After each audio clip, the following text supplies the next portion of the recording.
Πιστεύετε ότι η απώλεια ενός δοντιού είναι απλώς ένα αισθητικό θέμα? Στην πραγματικότητα, οι συνέπειες είναι πολύ πιο σοβαρές από όσο νομίζετε. Σήμερα θα σας εξηγήσω τι συμβαίνει στο στόμα όταν χάνετε ένα δόντι και γιατί η έγκαιρη αντικατάστασή του με εμφύτευμα δεν είναι πολυτέλεια. Είναι πρόληψη. Όταν λείπει ένα δόντι, δεν μένει απλώς ένα κενό. Ο οργανισμός σας αντιδρά με τρόπο που δεν φαίνεται αμέσως. Οι τρεις βασικές συνέπειες είναι οι εξής. 1. Μετακίνηση των διπλανών δοντιών που γέρνουν προς το κενό. 2. Η απώλεια του οστού στη γνάθο, γιατί δεν υπάρχει πλέον η πίεση από τη ρίζα του δοντιού. Και 3. Δυσκολία στη μάσηση, αλλαγή στη φώνηση και αλλαγή γενικότερα στο πρόσωπό μας. Σκεφτείτε το οστό όπως ένα μη. Αν δεν το δουλεύετε, ατροφή. Έτσι, ατροφή και η γνάθο σας. Ποιες οι συνέπειες τώρα στην αισθητική και την υγεία?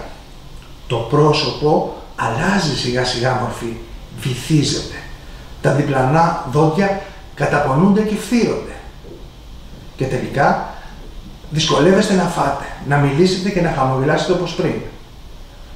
Να μην ξεχάσουμε ότι αυξάνονται και τα περιοδοντικά προβλήματα. Όλα αυτά μπορούν να αποφευχθούν όταν αντικατασταθεί το δόντι έγκαιρα. Η πιο αξιόπιστη και φυσική λύση για την αντικατάσταση ενός χαμένου δοντιού σήμερα είναι το οδοντικό εμφύτευμα. Αντικαθιστά όχι μόνο το δόντι, αλλά και τη ρίζα του. Και αυτό σημαίνει ότι στηρίζεται στο οστό, όχι σε διπλανά δόντια. Διατηρεί την οστική μάσα της γνάθου. Εξασφαλίζει μόνιμη αλλά και φυσική λύση.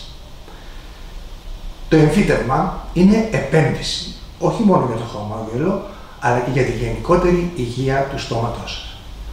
Αν έχετε χάσει ένα ή περισσότερα δόντια, μην περιμένετε άλλο. Κάθε μήνας που περνά χωρίς αποκατάσταση δυσκολεύει τη θεραπεία στο μέλλον. Κλείστε μια δωρεάν αξιολόγηση και βρείτε τη λύση που σας ταιριάζει με ασφάλεια, ακρίβεια και εμπιστοσύνη.